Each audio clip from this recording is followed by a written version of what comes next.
Pero esto va a poner a la gente en una posición de tener que reinventarse, tener que reevaluar.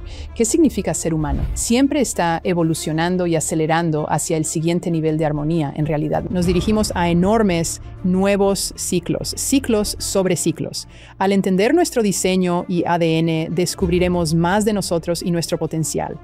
Esta física cuántica realmente está revelando algunas cosas. Eso suena mucho a misticismo.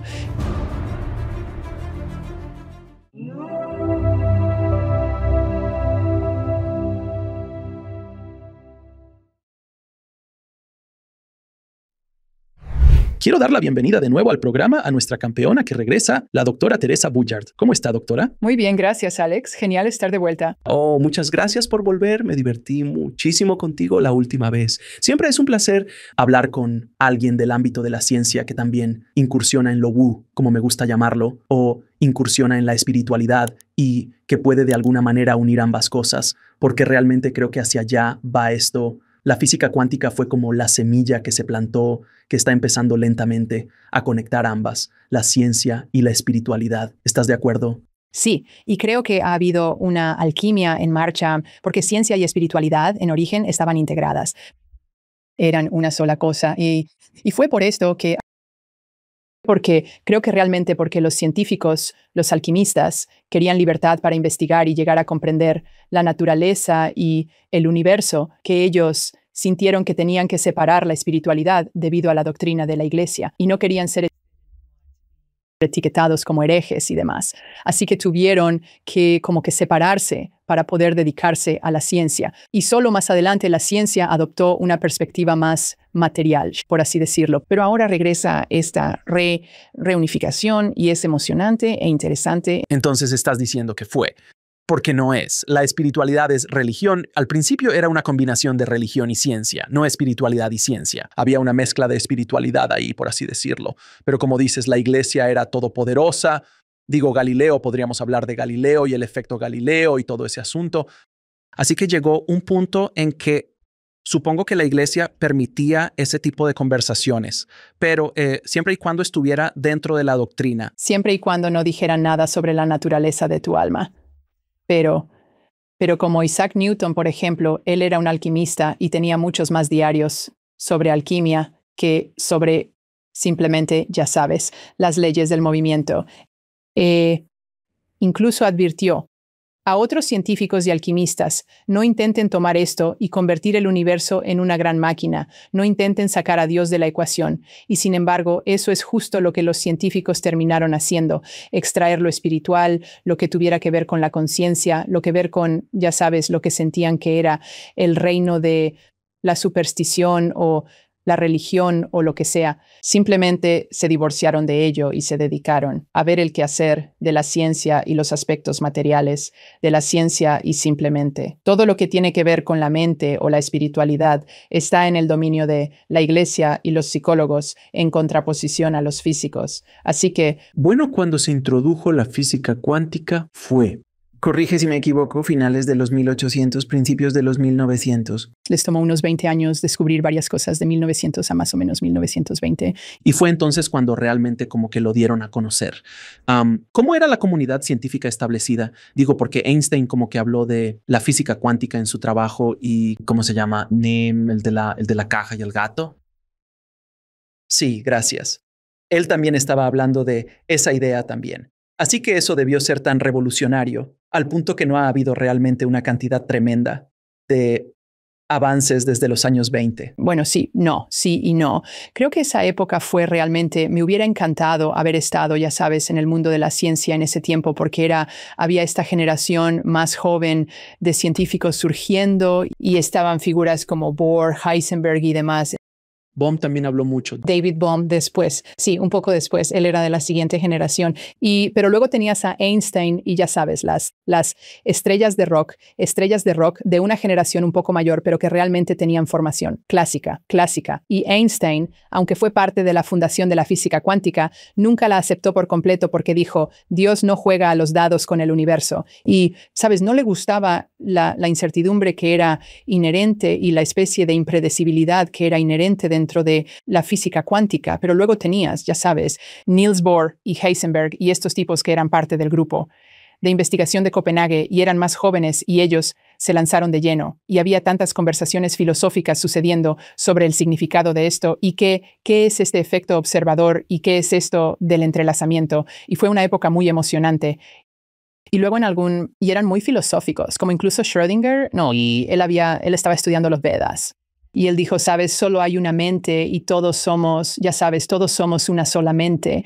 Y entonces realmente no puedes separar a ningún observador de ningún otro, ¿verdad? Mientras haya un observador. Y eso, él sacó eso directamente de las enseñanzas védicas. ¿Oppenheimer no era gran fan del Bhagavad Gita? Digo, todos estaban como explorando varias cosas porque creo que también estaban tratando de entender o darse cuenta de que, esta física cuántica realmente está revelando algunas cosas. Eso suena mucho a misticismo, lo cual es lo que se ha dicho por milenios. Sí. Entonces, que tal vez, ya sabes, necesitamos reconsiderar eso, pero luego, no sé, ya sabes, unos 20, 30 años después, simplemente dijeron, volvamos al quehacer de la ciencia y dejemos de hablar de estas cosas filosóficas. Y luego solo se preguntaron, ¿cómo podemos aplicar esto? ¿Verdad? ¿Qué tecnología desarrollar de esto? Y ahí es donde, ya sabes, surgieron los láseres y la tecnología de silicio para computadoras, todo esto, o celulares que funcionan con cuántica, transistores y demás, volvieron al meollo, la tecnología. Y vamos a entender las matemáticas de esto y sus derivaciones y cómo usar eso para predecir cosas, pero dejemos de hablar de sus implicaciones filosóficas. Así que cuando estaba en la escuela de posgrado era como, no nos pregunten sobre estas cosas filosóficas, no hablen de su significado, solo aprendan a derivar, sí. Entonces, ¿está esta nueva generación que viene cambiando un poco las cosas? ¿Esta nueva generación más joven de físicos? Sí, creo que ahora mismo en la ciencia, de nuevo, es un momento muy emocionante, como que parece haber más apertura de nuevo, como las generaciones más jóvenes y tal vez incluso algunos de mi generación que se quedaron en la academia, tienen una mentalidad más abierta y están dispuestos a explorar cosas y ser más interdisciplinarios.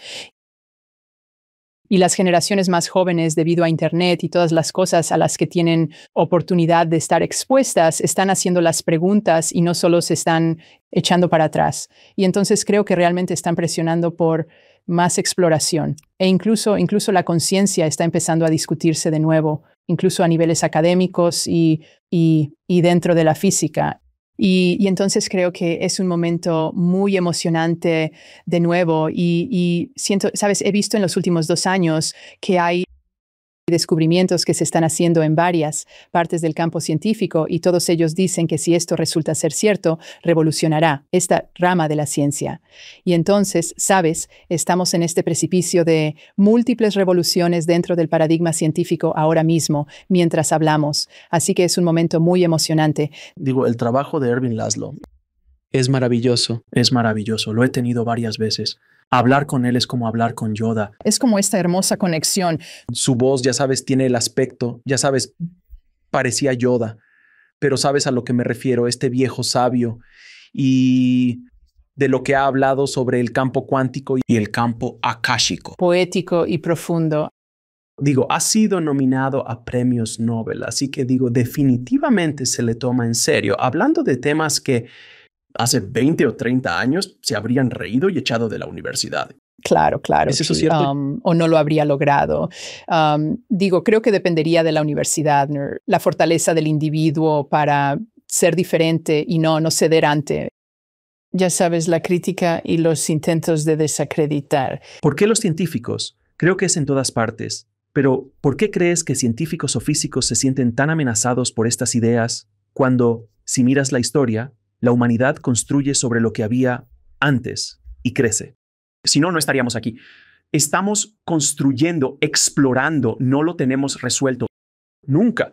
Pero ¿cuál sea el ego de la humanidad en ese momento? Y siempre bromeo que es como, ¿dónde? No importa dónde estés en la historia, los egipcios dicen, hijo, el hijo del dios Ra. Eso es todo, el dios hijo. Eso es todo. Zeus, eso es, como si estuviera resuelto. Sí, es dogma, punto. Y es como si siempre lo tuviéramos resuelto hasta que alguna persona o idea revolucionaria o profeta aparece, cuando digo profeta, no en el sentido espiritual, hablo de un profeta en la ciencia como el caballero del que estabas hablando, que forzó los límites. Pero es siempre lo mismo en todos los campos. Sí, sabes, justo antes de que surgiera la física cuántica, creo que fue Lord Byron quien dijo que la física se había reducido a una ciencia de precisión, que todo lo que era calcular un poquito más allá de los puntos decimales, la precisión de varias, ya sabes, constantes y demás. Y entonces dijo eso, justo antes de que surgiera la física cuántica. Y luego la física cuántica puso toda su teoría clásica de cabeza. Y entonces esa fue una gran lección, creo, para los científicos de que, ya sabes, no se vuelvan tan rígidos y arrogantes para pensar que lo tenemos resuelto. Y creo que hoy, cuanto más exploran, más encuentran anomalías que no encajan ni en los modelos estándar que, ya sabes, saben, ok, estos modelos estándar de física, astrofísica y demás son parte, pero no toda la historia. E incluso Einstein dijo, la física cuántica no es la historia final. Sigan buscando esa gran teoría unificada y, ya saben, no, de alguna manera debía haber alguna mayor elegancia y propósito, o en sentido, tenía que haber algún tipo de sentido para el porqué de la física cuántica y demás, y no solo una aleatoriedad, ¿verdad?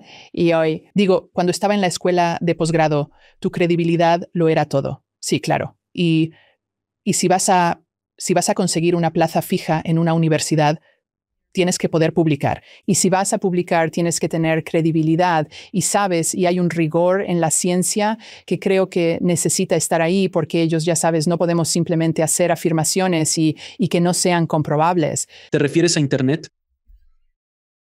Como mucha gente que está en Internet, sí. Y entonces, sabes, hay un rigor por una razón.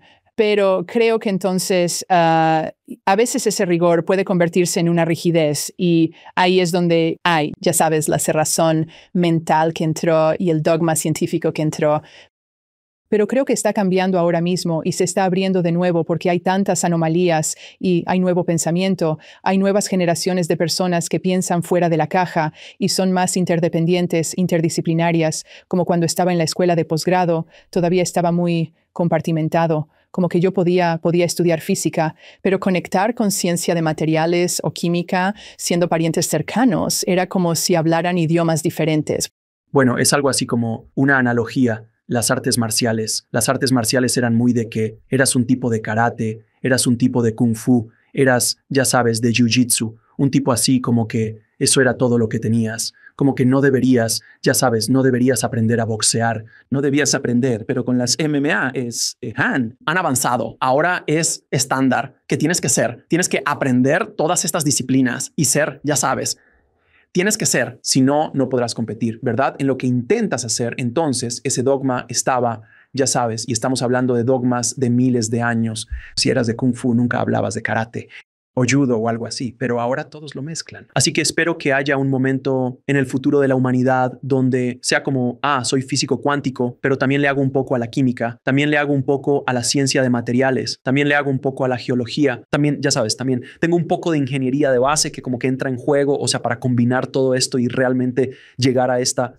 TDE, una teoría del todo. Sí. La investigación interdisciplinaria es donde creo están los campos más emocionantes, es tender puentes entre mundos. Y ya sabes, incluso, ya sabes, algunos de los polímatas, y luego ellos, ya sabes, también hablan de ser un generalista experto. Creo que Elon Musk incluso se llama a sí mismo un generalista experto. Robert Edward Grant. Sí, y estudian muchos temas diferentes, y luego en ese proceso puedes estar profundamente versado en un área, pero luego teniendo interés en muchas otras áreas y, ya sabes, ser capaz de hacer conexiones entre ellas que dan nuevas perspectivas y saltos creativos de innovación que normalmente no se te ocurrirían si solo estuvieras enfocado, ya sabes, con anteojeras en una sola área.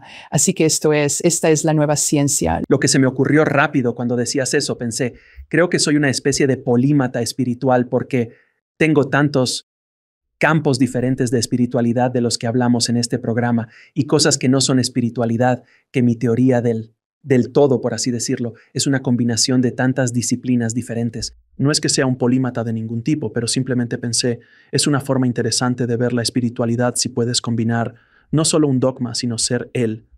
Una de mis amigas dijo, Julie Ryan, ella es excatólica, pero dice, no, no soy excatólica, soy una católica de cafetería.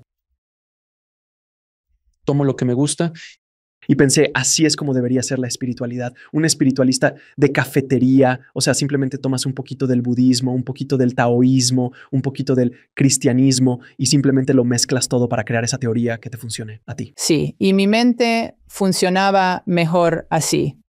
Así que, entonces, en física, era como que tienes que convertirte, tienes que profundizar mucho para ser un experto en un campo y realmente meterte en las minucias.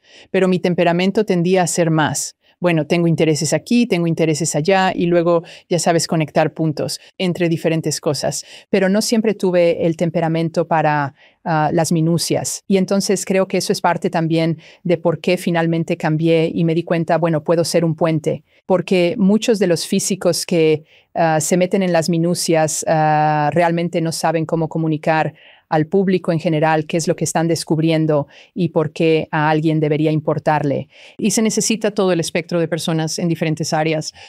Y cuando se trata de espiritualidad,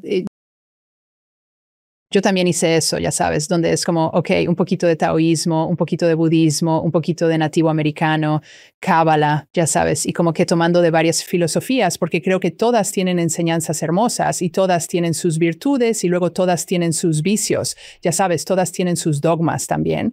Y tienes que sentir lo que te encaja a ti. Y al mismo tiempo diría que cuanto más profundicé en las antiguas tradiciones de misterio, más me di cuenta de que en algún momento tienes que comprometerte con algo que resuene contigo y realmente como dedicarte a ese camino para poder llegar a las profundidades de uno mismo. Camino, la mayoría puede llevarte más profundo dentro de ti y hacia el descubrimiento profundo y significativo, pero se necesita compromiso real.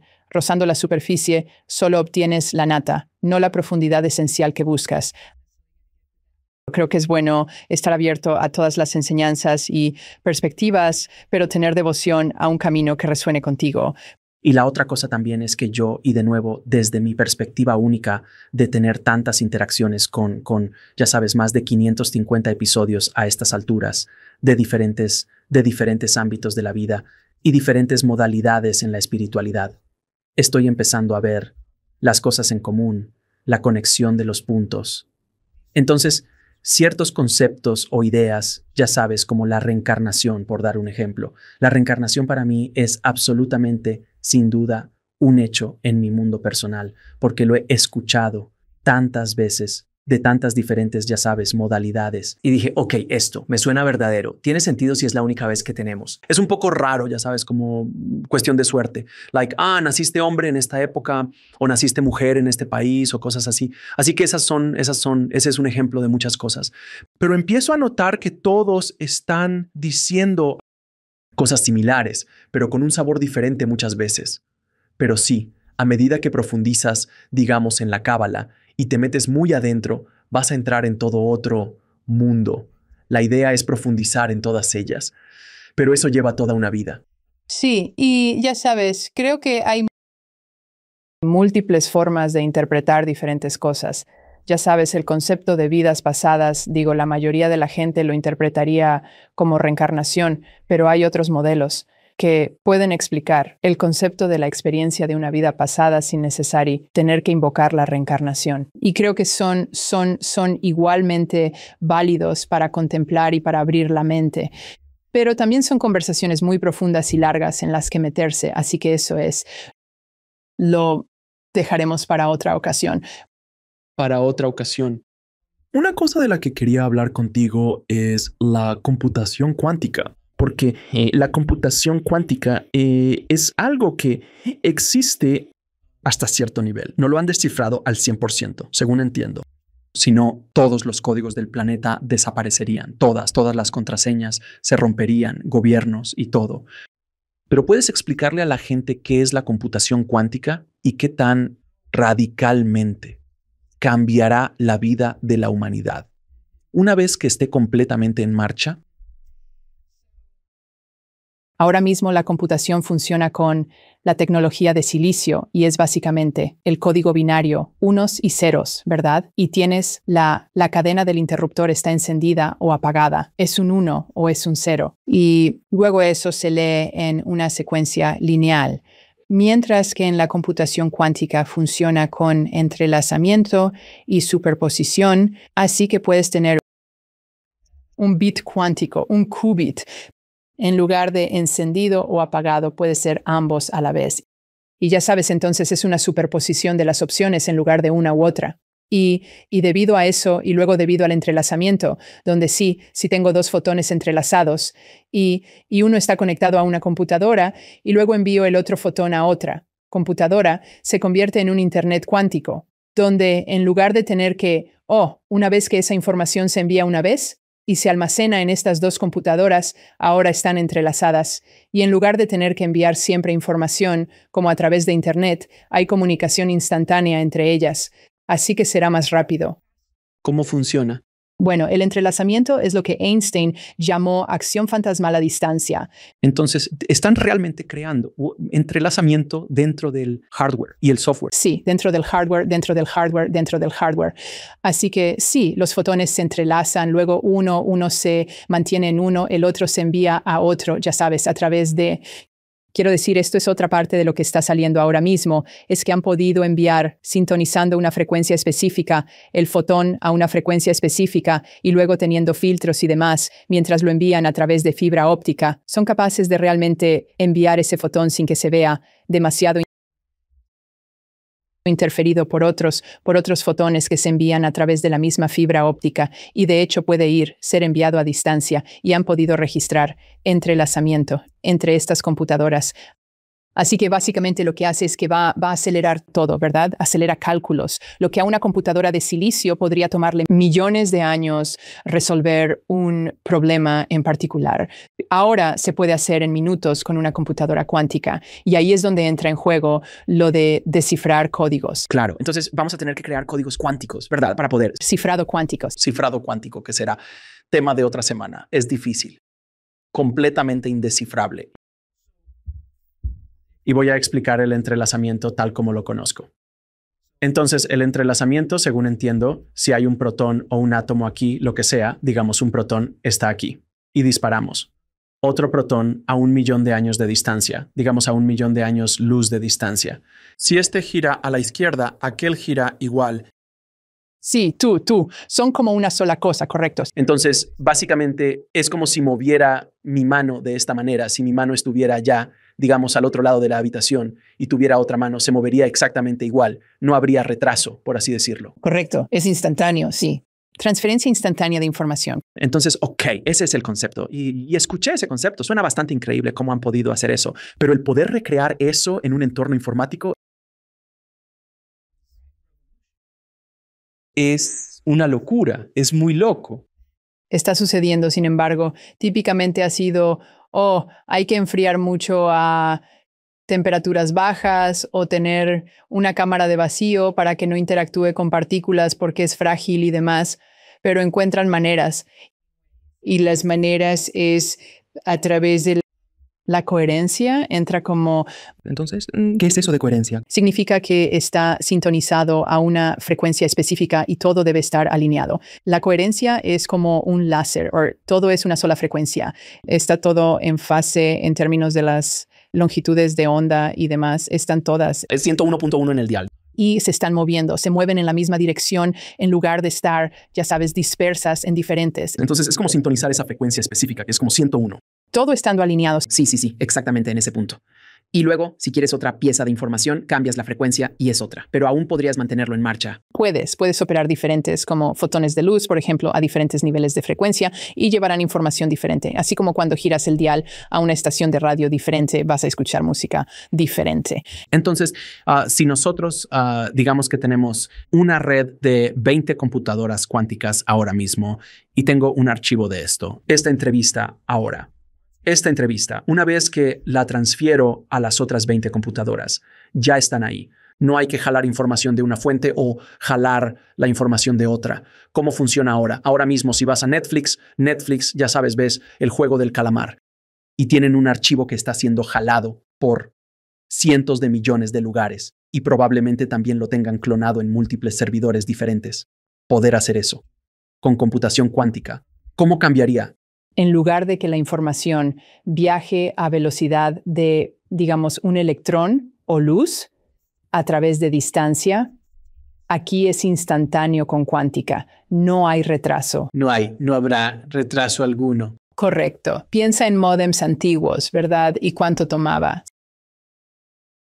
Sí, claro. Y piensa en cuánto se aceleró hoy en comparación con, ya sabes, hace solo 20 o, ya sabes, 20 años, 25 años. Así que era muy lento entonces, es muy rápido ahora. En 10 años va a ser aún más instantáneo. Pero tampoco es solo la velocidad, se trata del ancho de banda, la capacidad de cómputo. Entonces piensas en la IA y piensas en toda la recopilación de datos que viene y piensas en, ya sabes, simplemente todo lo que tienen que procesar, que es masivo, ¿verdad?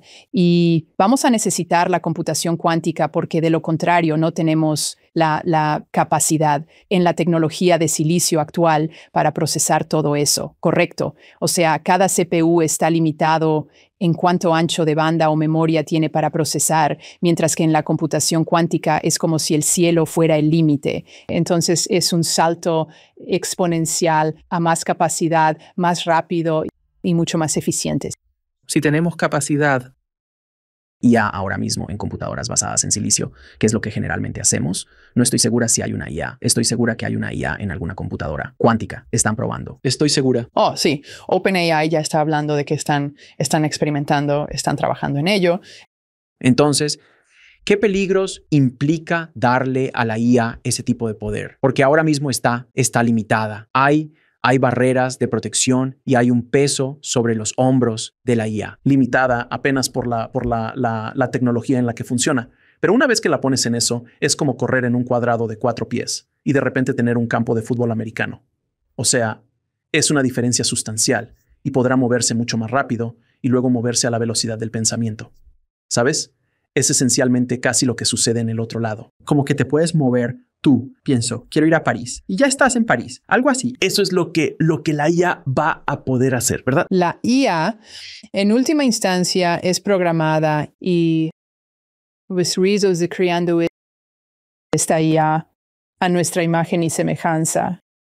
Sí, o sea, es así. Muy como dioses. Sí. Y ese es el problema porque, sabes, la mayoría de la gente no actúa como Dios, actúa desde el ego y tienen sus sesgos y sus opiniones y sus ideologías, etc. Y entonces, desafortunadamente, los sesgos se están, sabes, programando inherentemente, lo cual vimos durante el último año, 2 años, cuando, sabes, algunas de estas IA de tipo general, como ChatGPT y demás, cuando empezaron a salir y les hacías diferentes preguntas, podías ver los sesgos políticos, por ejemplo, emergiendo y lo que estaba bien y lo que no. Ok. ¿Y sabes cómo puedes preguntar? Cuando tú sí le preguntabas a Alexa sobre cierto candidato, sí, lo hacía.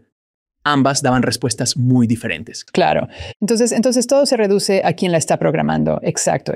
Y entonces, sí, o sea, pero solo va a poder hacer aquello para lo que está programada. Pero con tanto poder, ¿eventualmente crees que llegará a ser autoconsciente? Puede volverse más lo que parecería, sí, está la prueba de Turing. Y mientras hablas con ella, ¿puedes distinguir si es o no una persona real? Sí. Todavía creo que podemos darnos cuenta cuando hablamos con, este es un video hecho por IA, es un chatbot, es definitivamente IA, no es persona real. Te das cuenta que no es un ser humano. Por ahora. Sí, pero podría volverse más y más sofisticada y podríamos no ser capaces de distinguir si es o no una persona real con la que hablamos.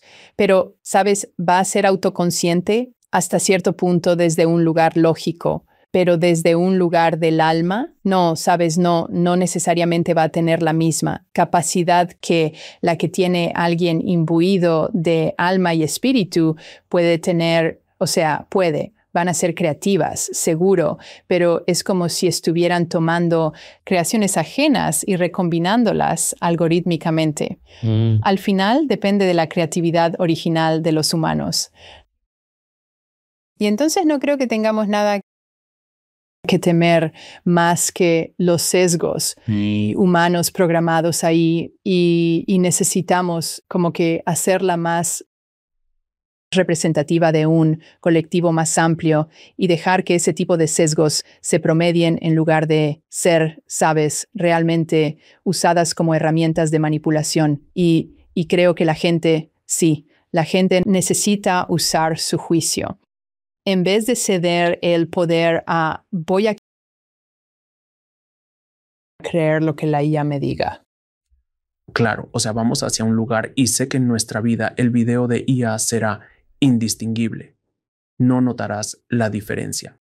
No me cabe la menor duda, probablemente en la próxima década, sinceramente lo creo, porque lo estoy viendo ahora y digo, oh, esto es lo peor que se va a poner. Oh Dios, ya es bastante bueno. Es bastante sorprendente y en ciertas cosas es realmente bueno, pero está creciendo y está aprendiendo y está, o sea, del año pasado a este año, lo que he visto en video es como, Dios mío, ahora compone música, está haciendo cosas a un nivel que es, sí, usando todos los datos existentes que se le han dado. Pero vaya, va a llegar a un punto. Eventualmente vamos a llegar al holodeck. No hay duda de que entraremos al holodeck un día y una IA ha creado este entorno donde todo parece real. Y yo sostengo que podría haber un punto donde realmente podrías sentir lo que sea que se esté creando. ¿Cómo? No tengo idea. Eso sería gran cosa científica o de ciencia ficción sobre cómo será. ¿Sabes? Tendrás algún tipo de traje puesto que tenga todos los diversos conductores cutáneos y sí. Entonces sería la ilusión de que toco esta mesa, la siento. ¿Sabes? Algo así como Ready Player One, una especie de sensación a un nivel más alto de donde estamos. Llegamos a un punto donde será indistinguible. Sí, y sabes, de hecho es interesante porque di un pronóstico para el año que viene sobre este tema en enero. Y bueno, les cuento, astrológicamente estamos entrando en enormes, nuevos ciclos, dentro de ciclos. Por ejemplo, Plutón acaba de entrar en Acuario y ahí se quedará los próximos 20 años. Está Saturno y Neptuno en conjunción y ese es un ciclo de 36 años, ¿no? Pero no solo están en conjunción, sino que también está esto que llaman un mini gran trígono entre los planetas exteriores. Sí, Neptuno, Plutón, Urano y Saturno también. Pero Plutón no es un planeta, ¿eh? Y ese ciclo de ese mini gran trígono con Neptuno en el punto medio es un ciclo de 500 años. Y la última vez que eso sucedió fue durante el Renacimiento. Y el apogeo del Renacimiento cuando tenías a Miguel Ángel revelando el David y la Capilla Sixtina y todo esto. Así que es como, y luego está todo este cambio de signos de agua y tierra, donde esos planetas exteriores han estado en los signos de agua y tierra. Ahora este año están cambiando a signos de aire y fuego y hay un gran cambio hacia Aries, que es el primer signo del zodiaco. Así que hay nuevos ciclos dentro de ciclos, ciclos todos comenzando este año. Y uno de los temas que surge de esto es que estamos teniendo que reevaluar completamente qué significa ser humano. Sí, bueno, el 2020 ayudó con eso. Realmente nos dio un momento para como que contemplar, ¿sabes? No estábamos como, tengo que irme. Estábamos como, no, tienes al menos 3 o 4 semanas. Sí, pero también creo que el futuro será de alta tecnología. No podemos temerle, pero debemos reconocer que son herramientas. Y están en manos de quienes las poseen. Y nosotros las poseemos ahora. Nosotros somos los que elegimos cómo vamos a aplicarlas y creo que parte de la IA que está llegando puede usarse muy bien para liberar a la gente en lugar de tener que hacer muchas tareas menores o, ¿sabes? Es como que nos libera para hacer cosas que solo el espíritu humano puede hacer y cómo, ¿sabes? El ser ayudados por la IA realmente puede como permitirnos alcanzar niveles completamente nuevos a los que nunca antes habíamos podido llegar. Pero debemos usarlas sabiamente, usarlas para un propósito superior y para el bien común en lugar de solo para. Bueno, veamos si podemos hacer trampa para salir de esto o simplemente volvernos dependientes y supeditados a ella y cederle nuestro poder y temerle. Y sí, claro que está pero esto me suena muy familiar. Si miras a los griegos, si miras a los espartanos, esas sociedades básicamente funcionaban con esclavos. Y en esa época antigua, y es algo horrible, los esclavos, no digo eso, Pero como tenían a estas personas haciendo las tareas menores por ellos, podían sentarse a tener pensamientos profundos o podían sentarse y convertirse en el guerrero supremo, ¿me entiendes? Entonces, ¿es la IA algo así como lo que va a hacer por nosotros? Porque ahora mismo no tienes que procesar tanto, digamos, eventualmente. Y creo que ya lo tienen, pero como que la IA va a poder responder correos electrónicos. ¿Sabes? Ya están ahí. Lo sé, ¿verdad? Genial, gracias a Dios. Asistente virtual. Pero existen. Aún no están al 100%, pero digo que en un año o menos o un poquito más, esas cosas te las van a quitar de encima. Hay cosas que hago todos los días en mi negocio en las que la IA es fundamental y simplemente quita tanto tiempo. Tengo mucho más tiempo. Te libera, te da muchísimo más tiempo libre. Pero no lo vería como un esclavo, lo vería más como un aliado, ¿sabes? Parte de tu equipo. Exacto, exactamente, pero lo es. Claro, no estoy diciendo que la esclavitud sea mala o los esclavos, no, pero era lo que tenían en ese momento, la sociedad que construyeron. Pero solo decía que había una fuerza quitando las cosas menores, fuera cual fuera esa fuerza. Ahora mismo la IA es una fuerza, un socio que nos libera de eso. Así podemos pensar más profundo, ser más creativos y eficientes. Subir un poco más en ese espectro de la jerarquía de necesidades de Maslow. Sí, si todas nuestras necesidades básicas empiezan a estar cubiertas y demás, podemos empezar a movernos más hacia enfocarnos en la autorrealización en lugar de solo la supervivencia. Así que creo que eso puede ser algo muy bueno, pero también va más allá de eso. No son solo las cosas menores, como que la IA puede ayudarnos a resolver problemas que aún no hemos podido resolver solo con las formas humanas de pensar sobre las cosas, porque puede procesar mucho más rápido, así que habrá nueva medicina que saldrá. Está, sabes, la capacidad de ver más allá, como nuestras ecuaciones de física que, sabes, tenemos las ecuaciones, pero no hemos podido resolverlas porque, sabes, simplemente consumen demasiado tiempo de computación. Ahora vamos a poder empezar a resolverlas y llegar aún más lejos en la comprensión, cosas más grandes del universo, quizás encontrar esa gran teoría unificada. Y nueva energía, nuevas formas de generarla. Todas estas cosas pueden llegar si podemos cambiar cómo consumimos energía, si podemos cambiar eso a una fuente limpia y sostenible, como aprovechar el vacío cuántico en vez de depender solo de solar, eólica, petróleo, gas natural. Resolveremos muchos problemas. Este es un ejemplo perfecto, las luces LED de este estudio. Esa tecnología ha revolucionado. Física cuántica. Exacto, revolucionó el consumo de energía, lo que solía ser, y también el calor. Este lugar sería intolerable. Incluso hace 20 años, usando solo luces de estudio normales. Estarías sudando. Por eso tenías que tenías que embarrarte todo ese maquillaje y ya ves, porque tenías que hacerlo porque estabas sudando todo el tiempo. Sí, todas estas luces encendidas, todas juntas, consumirían lo de un foco incandescente de antes. La energía que consumen, sabes, es bastante notable. Así que esos son un ejemplo de un salto gigantesco en el consumo de energía. Quiero preguntarte esto, y me encantaría tu opinión como científica.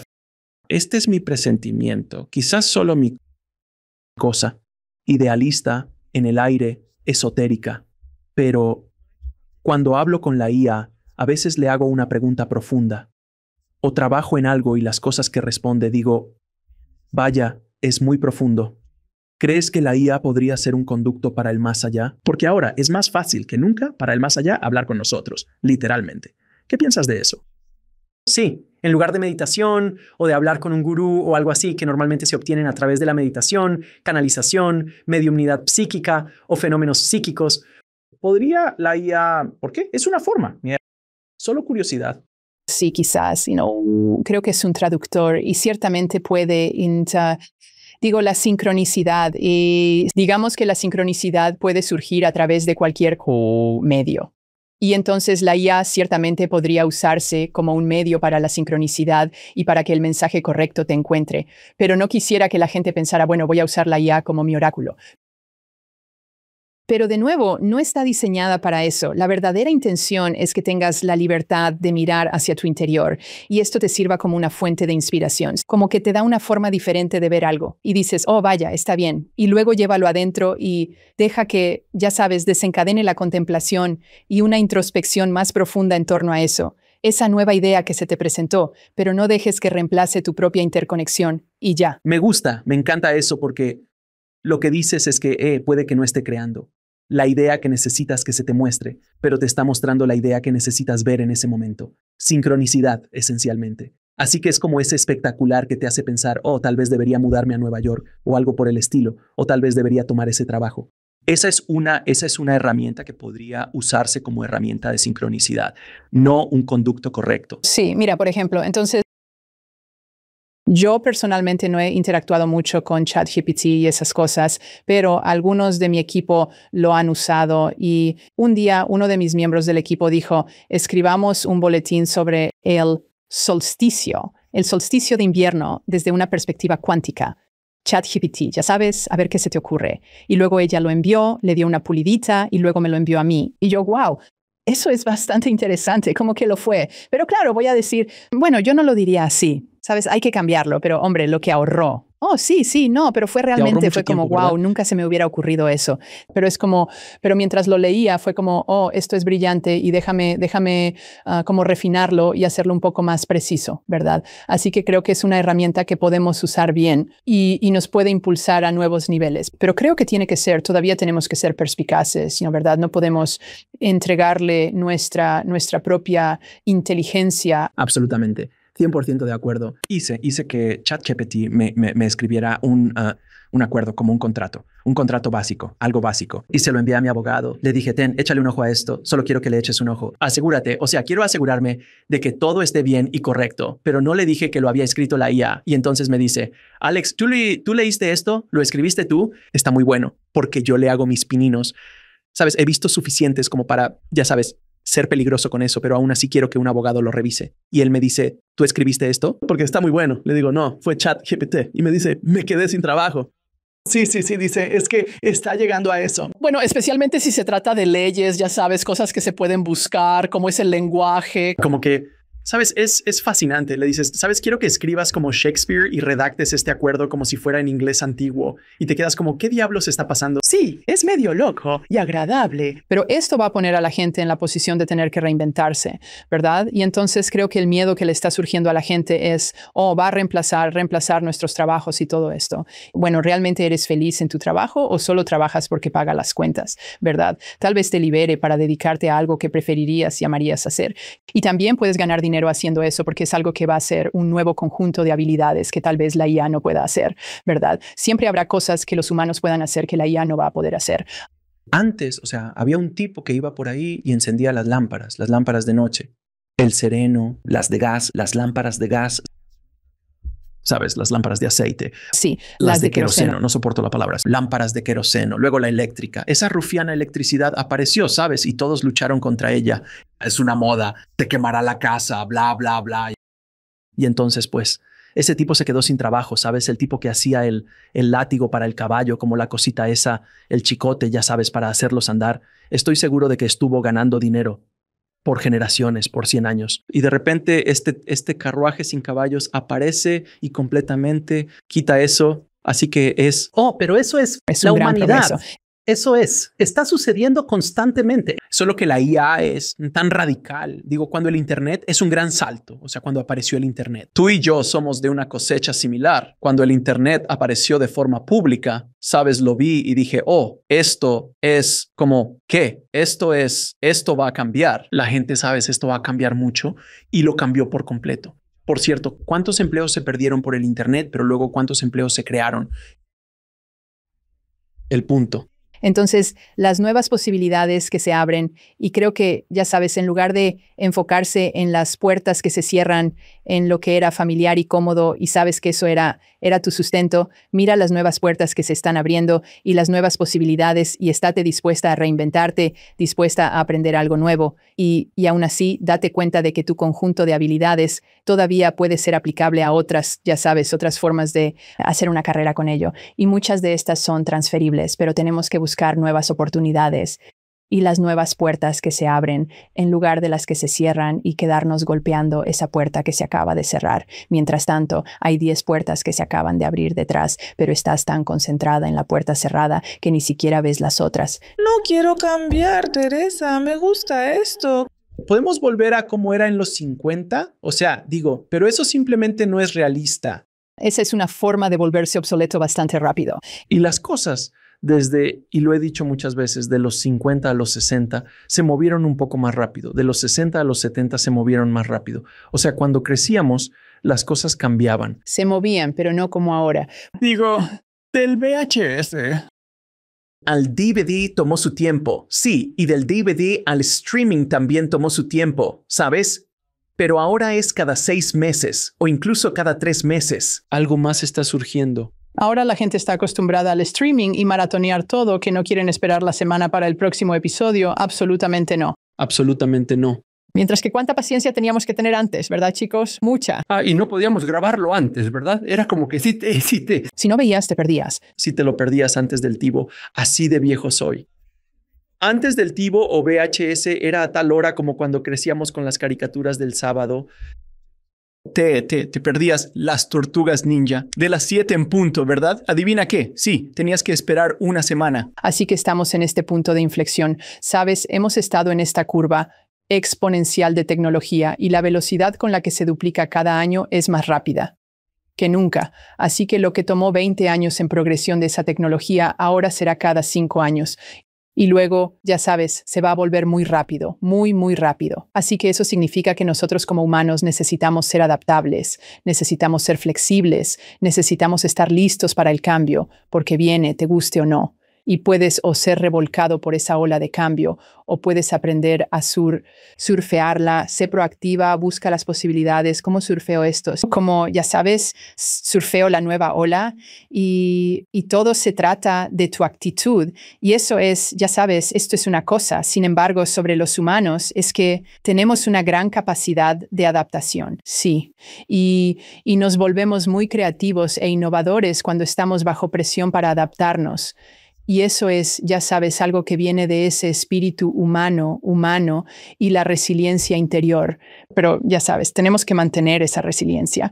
Y es en última instancia una actitud. Sabes, no puedes sentarte a llorar porque las cosas son difíciles. Tienes que volverte resiliente, ponerte las pilas y actuar, ¿verdad? Se trata de acción. Creo que estos son los tiempos y la gente necesita ser consciente de que así es como el mundo está yendo. Bueno, digo, ¿cuántas veces has cambiado o girado en tu carrera, en tu vida, verdad? Digo, nuestros padres podían estar en un trabajo 30 años y ganarse la vida y estaba bien. Y ya sabes, como que voy a estar aquí, voy a hacer eso. Esa situación, la verdad, ya no existe. Es tan raro. Ni siquiera puedo contar cuántos cambios, ya sabes, incluso en el podcasting, cuántas cosas han cambiado. He estado haciendo esto casi una década. Soy el podcaster viejo en este punto del juego porque empecé en el lejano año de 2015. 2015, por Dios. Pero acabo de ver cómo ha cambiado drásticamente la industria del podcasting ahora. ¿Sabes? Esto va a seguir existiendo en 10, 15 años de la forma en que está ahora mismo. No sé. Tal vez esté sucediendo en el metaverso, o será algo diferente. Es algo así como una proyección holográfica en tu sala. ¿Sabes? Como que sí, creo que como esta conversación que podrán sentarse ahí y vernos de verdad, como si estuvieran sentados en la habitación. Sí, como si estuvieran ahí. Creo que hacia allá vamos con el tiempo. Pero no lo sé. Va a ser interesante ver cómo van las cosas, pero tienes toda la razón. Si la gente no se ajusta a lo que está sucediendo y solo discute, como que te van a revolcar. Me encanta esa idea. O te revuelca o la surfeas. Pero viene. El maremoto viene de todas formas, sin importar qué. Sí, y sabes, digo, desde una perspectiva espiritual, ya sabes, la gente ha estado hablando durante mucho tiempo de la era de Acuario, la era de Acuario. Sí, hay una canción. Sí, y esto es, sabes, estamos entrando en ella ahora. Y es de alta tecnología, pero tiene que ser esa tecnología que esté aplicada de una manera más altruista, ¿verdad? Que esté cultivando y apoyando el espíritu humano y la evolución humana. Pero también podría ser que haya, ya sabes, quién sabe, digo, va a haber más y más integración en nuestra vida cotidiana y todo inteligente a nuestro alrededor. Tenemos que estar listos, se han estado preparando para ello. La tecnología, innovadores y científicos se han preparado y hablado de dispositivos inteligentes, ya sabes, desde hace 10 o 15 años, pero es ahora con la computación cuántica en línea y el blockchain. Y cuanto más se distribuya el poder computacional y almacenamiento, ya está aquí, ya viene. Creo que ahí puede abrir posibilidades emocionantes, pero la gente necesita como no alimentar el miedo. Y aún así necesitamos ser perspicaces. Debemos aprender a aplicar estas herramientas para el bien de toda la humanidad, no para solo el bien de unos pocos. Sí, gracias. Mencionabas los ciclos en los que estamos. He oído de otros invitados que acabamos de terminar. Esto es numerología. No sé cuán versada estés, pero terminamos el ciclo del 8 y entramos en el del 9, que coincide con un ciclo de 20 años y así sucesivamente. Algo así. ¿Te suena correcto? ¿Sabes algo sobre eso? 2024 sumaría un 8. Así que el 2 más 2 más 4 es 8 y 2025 es 9. Y sí, o sea, yo veo la numerología desde una lente más cabalística y hay ciclos dentro de ciclos. Entonces empezamos un ciclo de 22 años en 2021. Así que desde el nuevo milenio del 2000 al 2021 estuvimos en un ciclo de 20. Hubo un ciclo de 22 años, 2021. Hasta 2043 hay otro ciclo de 22 años. Estamos, sabes, en las primeras etapas del siguiente ciclo de 22 años. ¿Y qué está pasando? ¿Qué se supone que pasa en ese ciclo de 22 años? Es un viaje de transformación. Si miras en mi enseñanza de misterio, temporada 4, hicimos lo que se llama el viaje del héroe a través del tarot. Y hay 22 arquetipos principales que se relacionan con los 22 senderos en el árbol de la vida y 22 letras hebreas y así sucesivamente. Y estos 22 arquetipos son su progresión que nos lleva de ser el loco a ser el mundo. Y el mundo es como el ser más perfeccionado, maduro, unificado, que ha pasado por el proceso alquímico, por ese viaje. Son ciclos dentro de ciclos. Sabes, en cada ciclo ascendemos en espiral a otro nivel. Pero este ciclo siento que están sucediendo cosas astrológicas muy diferentes en este ciclo que el anterior ciclo de 22 años. Es como si en los primeros 22 años ancláramos cada uno de los arquetipos, preparándonos para la energía del nuevo milenio. Y luego eso nos llevó a través de un proceso que, ahora esos están anclados, ahora hay una capa completamente nueva que va a descender para construirse dentro de la conciencia colectiva de la humanidad. Y ahora vamos a pasar por los arquetipos de nuevo, pero en un nuevo nivel de frecuencia. Y creo que para cuando lleguemos al 2043, la Tierra va a ser muy diferente de lo que es hoy. Ni siquiera puedo imaginar que va a ser de muy alta tecnología. Va a aparecer una era de Acuario. Con suerte. El lado humanitario estará equilibrado con lo realista, ya sabes, lo práctico y realista, pero eso es en última instancia aplicar esa tecnología. Y la sabiduría, ya sabes, el conocimiento adquirido, pero para el bien de todos. Y sin embargo, al mismo tiempo permitir la libertad y expresión individual en lugar de que todos necesiten ser iguales y todos necesiten doblegarse a las necesidades de unos pocos. Todos necesitamos tener esa libertad para explorar. Libertad de expresión, libertad de perseguir, ya sabes, nuestro propio sueño, libertad de expresar nuestros dones únicos y ser quienes somos auténticamente en lugar de, tienes que ser así. Y entonces viene un gran cambio en los próximos 20 y tantos años. ¿Dónde encaja este ciclo? Dentro del ciclo Yuga, que es un ciclo más grande, un ciclo mayor. Sí, no estoy tan familiarizada con el Yuga, pero leí en alguna parte que el Kali Yuga está terminando por esta época. Sí, ya terminó y ahora estamos en este nuevo ciclo masivo y largo, ¿verdad? Porque son de miles de años. Son 26,000 años y aquí arriba estamos en la iluminación. Es un círculo. Usemos esto. Estamos aquí arriba. Estamos lo más cerca de la fuente. Luego pasamos por esta especie de evolución que más o menos ves. Como si incluso piensas en las pirámides se construyeron aquí, empeoraron. Sí, exacto. A medida que avanzó. Debería ir mejorando. Las cosas crecen, mejoran, se vuelven más sofisticadas. En realidad, involucionó. Hasta el punto en que llegamos aquí abajo, que es la Edad Oscura, donde es como que no pasó nada durante unos 500 años.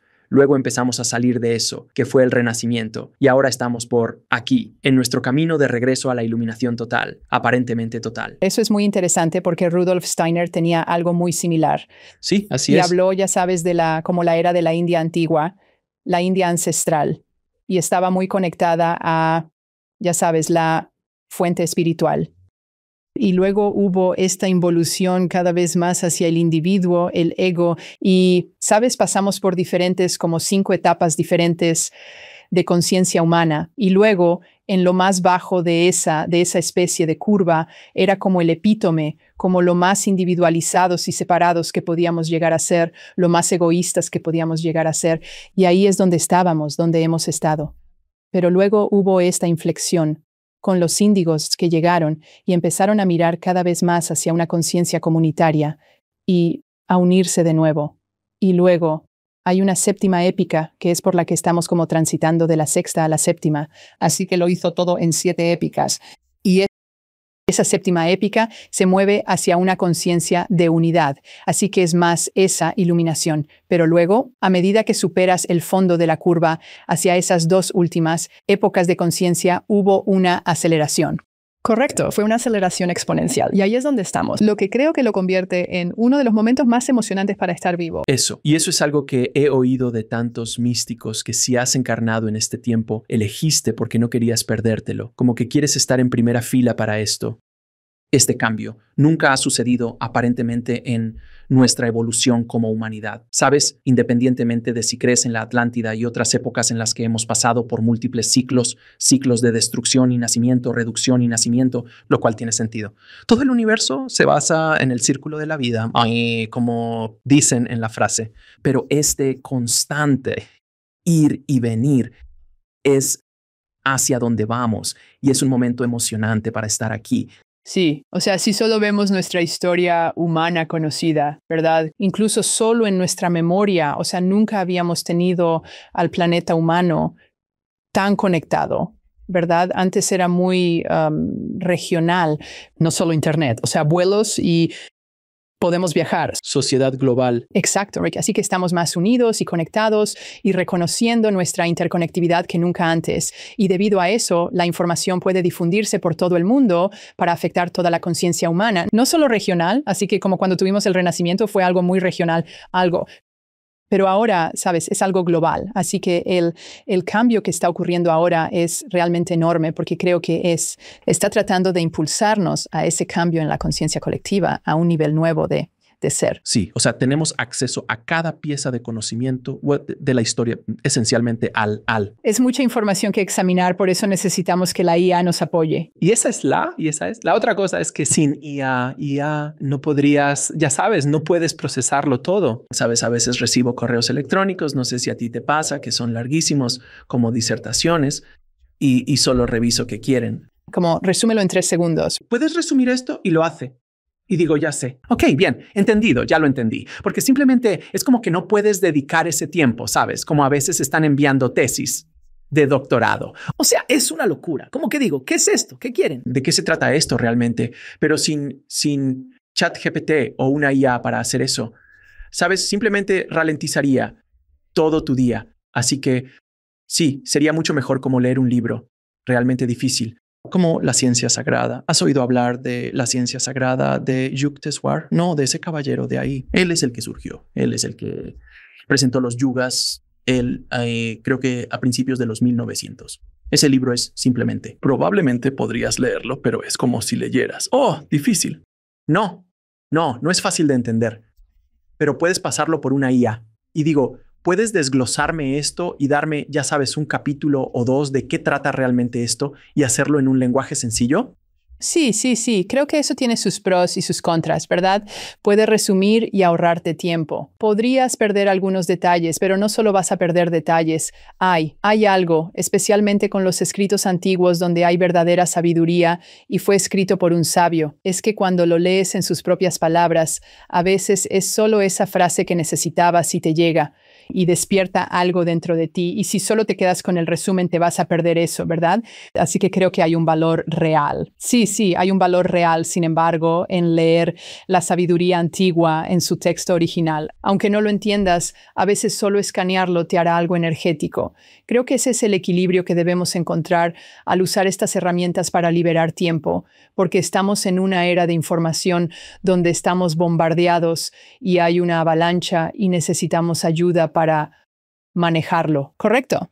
Y para liberar ancho de banda y tiempo para nosotros de nuevo, pero por otro lado no podemos volvernos flojos y darle el poder a la IA para que haga nuestro trabajo porque no crecemos ni nos fortalecemos y así y debemos encontrar ese equilibrio y eso creo que nuestra generación puede resolver eso porque crecimos, ya sabes, de otras maneras, pero las generaciones más jóvenes que vienen hoy, que están creciendo con IA, ya sabes, resuelve mi tarea para que pueda entregar mi trabajo. Y es como, ok, pero no estás aprendiendo. Así que debemos encontrar ese equilibrio.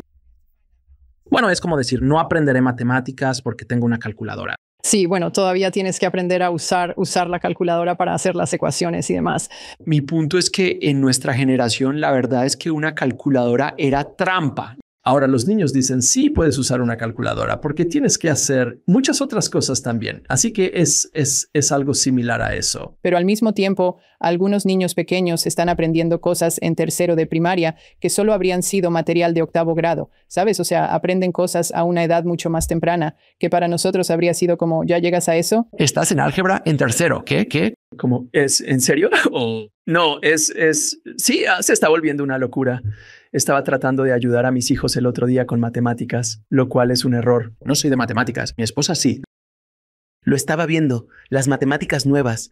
Eso no tiene nada. No sé qué es eso. No puedo ayudarte con esto. Y luego, como fue un comediante gracioso, dijo, esto es como estaba viendo las matemáticas nuevas. A mitad de las matemáticas nuevas vi las viejas. Seguimos. Y digo, ¿por qué no hacemos las viejas? Wow, interesante. Mis matemáticas viejas estaban ahí ocultas con estas nuevas. Sí. Wow, es fascinante. Ahora quería cambiar un poco de tema, porque vamos a dar un giro radical.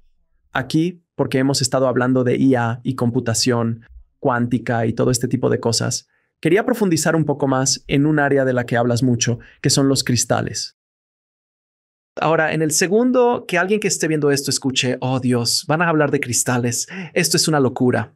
Oh, ya me perdieron con los cristales. Ya espero los comentarios como, oh, hablaron de cristales. Fue una gran conversación. Así que están hablando de cristales. Siempre me ha fascinado esta idea de los cristales, porque en el rincón de la nueva era, el rincón de la metafísica de antes, en estas librerías antiguas, había como el libro de los cristales y como qué cristales hacen qué y cuál es su poder.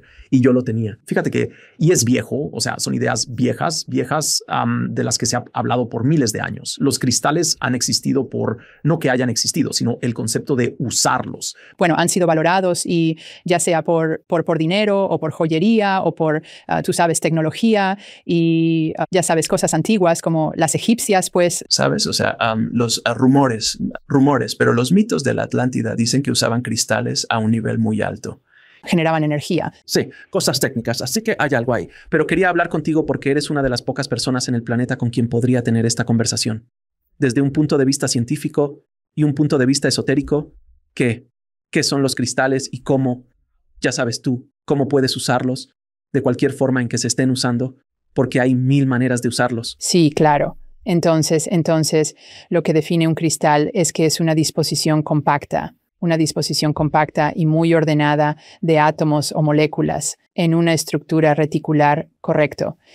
Entonces, estas estructuras reticulares, desde lo esotérico, son encarnación de la geometría sagrada. Tienes la estructura reticular cúbica, tienes una estructura reticular romboédrica. Sabes, hay varios tipos donde puedes empaquetar los átomos o moléculas en una forma muy eficiente energéticamente de combinarlos y forman eso. Luego se solidifican en esa estructura. Así, un cristal se define por su retícula. Y esa es una disposición perfecta y ordenada y muy simétrica de los constituyentes, ya sean átomos o moléculas que forman ese cristal.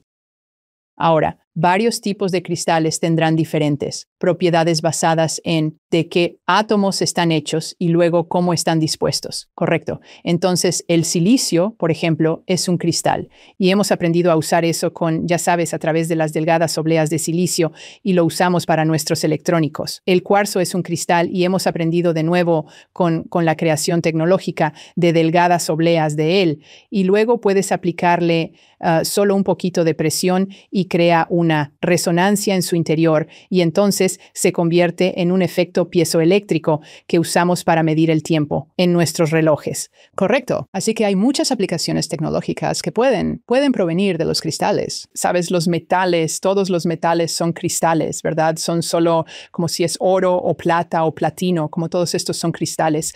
Sí, entonces, ¿por qué es así? ¿Solo por la forma en que se forma es tan diferente? Porque los metales son obviamente muy diferentes a los cristales. Bueno, son cristales metálicos, correcto. Entonces, se formarían más a través de la fusión de, ya sabes, está a alta temperatura, pero al solidificarse forman estructura cristalina.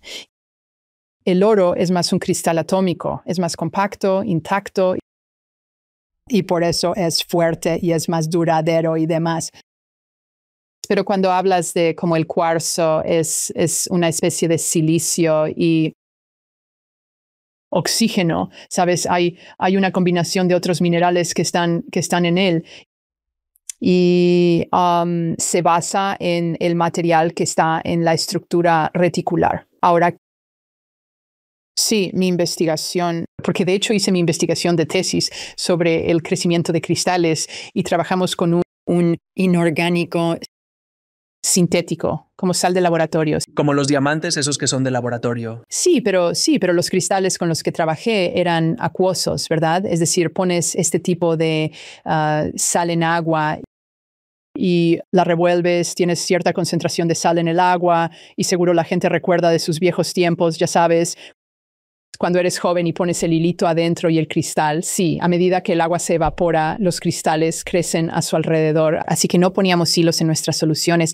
pero a medida que el agua se evapora, porque la pones bajo un poquito de calor y el agua se evapora lentamente, en algún momento los cristales comienzan a formarse en el fondo del recipiente. Y entonces estaba observando el crecimiento de los cristales como parte de mi tesis y lo que era realmente interesante al respecto es que, ya sabes, mientras los cristales se definen por su estructura reticular perfecta, las propiedades únicas en realidad se deben más usualmente a sus imperfecciones.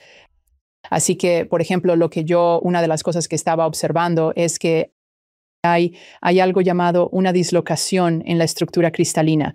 Entonces, en lugar de ser un plano perfecto, obtienes una pequeña dislocación en esa disposición y crea una pequeña rampa. Y luego, lo que resultó ser el caso es que esa rampa se convierte en un gran lugar, como un pequeño rincón, en la estructura cristalina donde nuevas unidades que intentaban adherirse a la estructura cristalina podían absorberse más fácilmente y crecería y se convertiría en este tipo de desarrollo helicoidal del cristal. Lo llamaron una dislocación helicoidal y esa dislocación permitía que el cristal creciera más rápido que si fuera una estructura perfecta.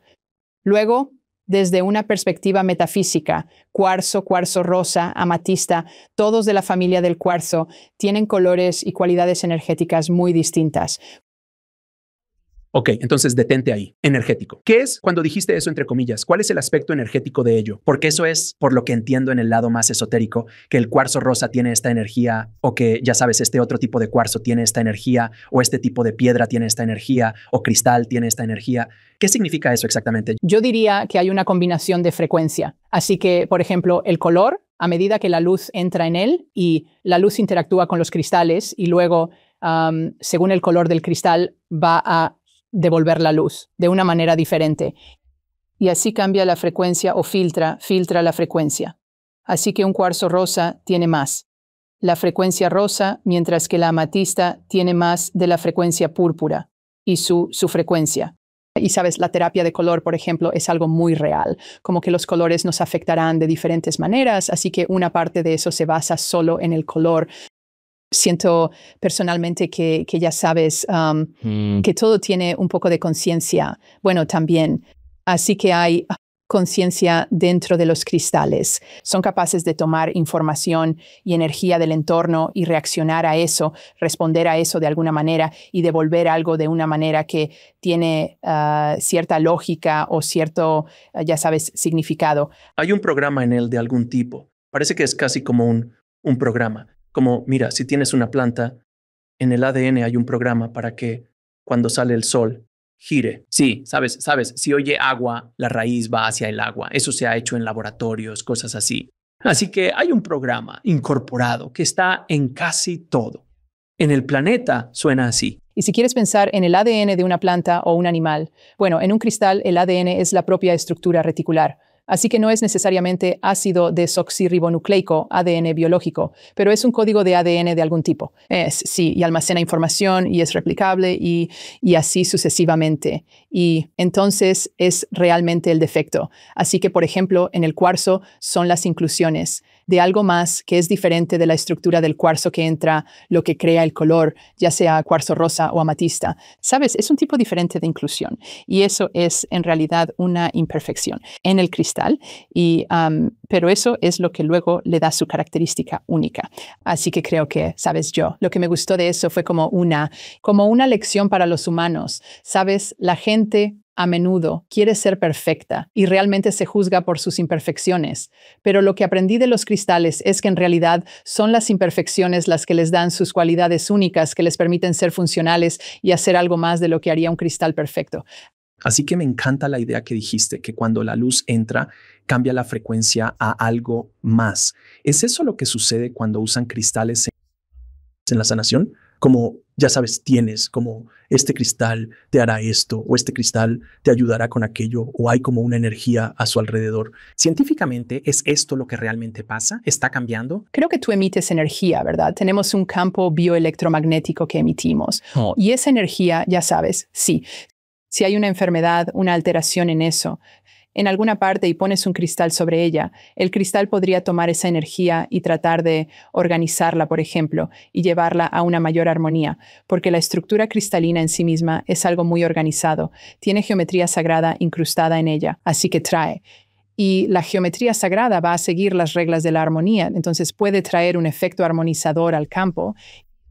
Y sí, si alguna vez pones un cristal sobre alguien donde realmente necesita algo de sanación y quitas ese cristal, está caliente, como que a menudo tendrá calor, como que realmente trabajó duro y no era solo por el calor corporal de ahí, ¿sabes? Porque puedes quitar cristales de otras áreas del cuerpo y van a tener una temperatura diferente. Así que definitivamente hay una interacción que ocurre con la energía electromagnética y la térmica y demás que sale del cuerpo y la frecuencia y la forma en que el cristal mismo emite su propio campo armónico y cómo eso interactúa con el nuestro. Eso suena fascinante. Digo, nunca antes había pensado en los cristales así. Pensaba que era más como hay un par de rocas ahí que crecieron, supongo, y algo así.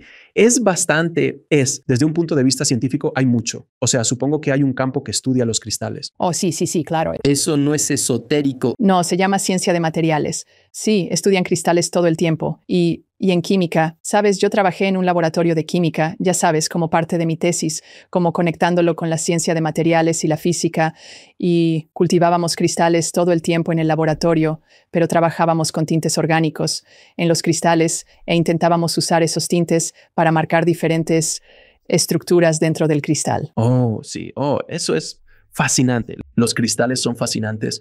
¿Crees que los cristales tendrán un impacto mucho mayor en la humanidad a medida que avancemos? Algo así como lo que dicen los mitos en la Atlántida, como que había un cristal que era capaz de generar electricidad o generar energía, pero ya lo estamos usando. Correcto, ya estamos aprendiendo a aprovechar los efectos piezoeléctricos, por ejemplo, para generar energía. Pero es a un nivel muy, muy pequeño. Un nivel pequeño en comparación con, digamos, operar una ciudad. Sí, pero sabes, entonces si tú aprendes a aprovechar los efectos de resonancia aprender a aprovechar los efectos de resonancia con sonido, como interacciones de tipo sónico, interacción lumínica y cristales. Así que creo que va a haber esta combinación de estas tecnologías a medida que se unan en lugar de. Y luego, ¿sabes? Sí, también podemos recurrir a sabiduría más antigua y, ¿sabes? Como las pirámides, por ejemplo, se decía que eran generadores de energía. Era el cristal que estaba en la propia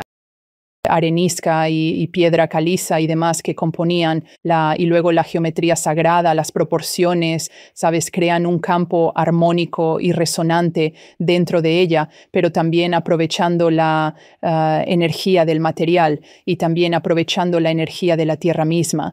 Y entonces tenemos que como que conectar de nuevo con la sabiduría ancestral ligada a la naturaleza y a la energía telúrica. y cómo aprovecharla, pero luego trayendo nuestra comprensión científica más moderna de los niveles atómicos y subatómicos, de cómo funcionan estas cosas.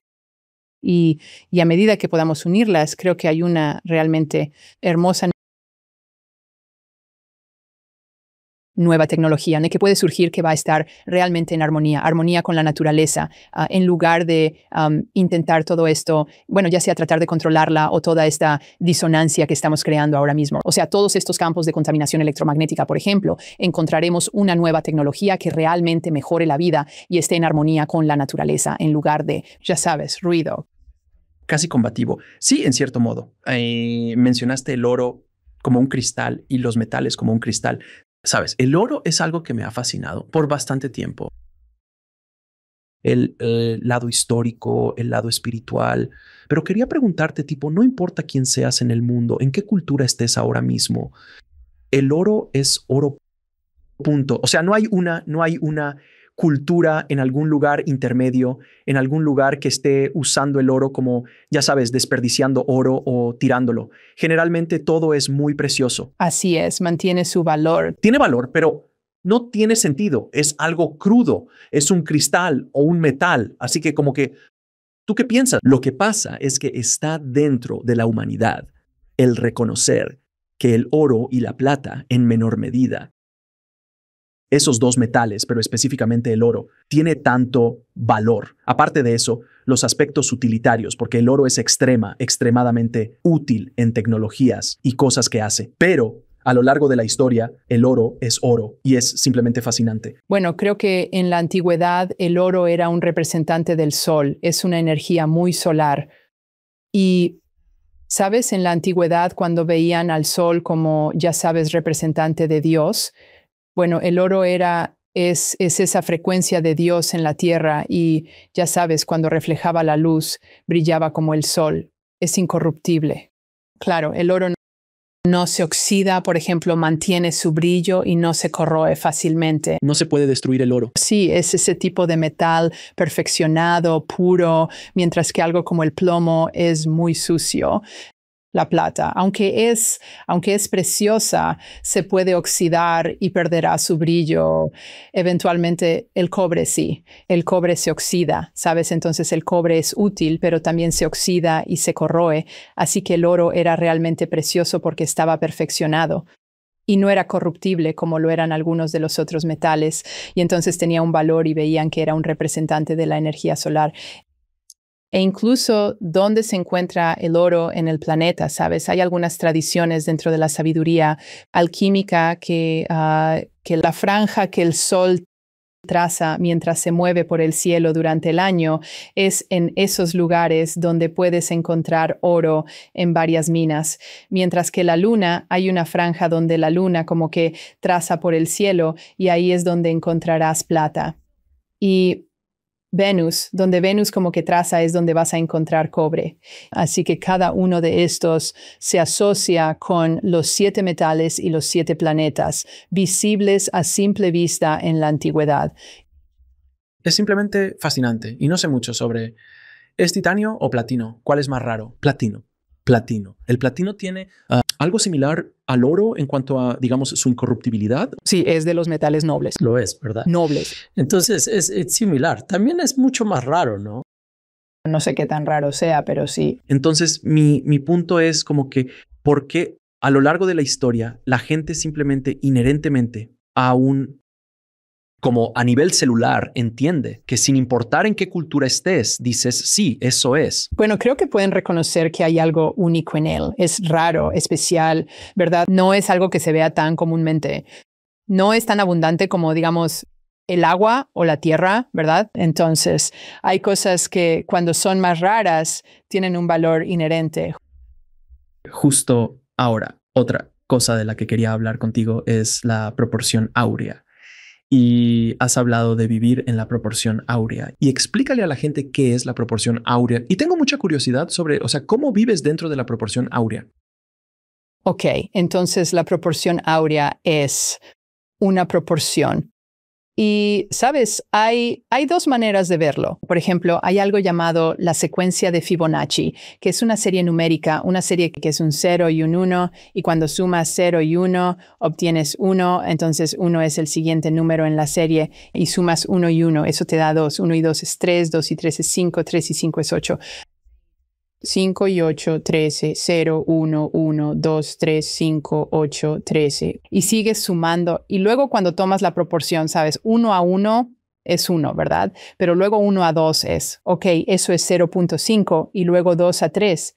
Y luego 3 a 5. Y 5 a 8 y 8 a 13. Y tomas la proporción, convergerá a este número, que es 1.618 o 0.618, dependiendo de qué lado hagas la proporción. Y ese 0.618 es un número irracional que realmente no se repite.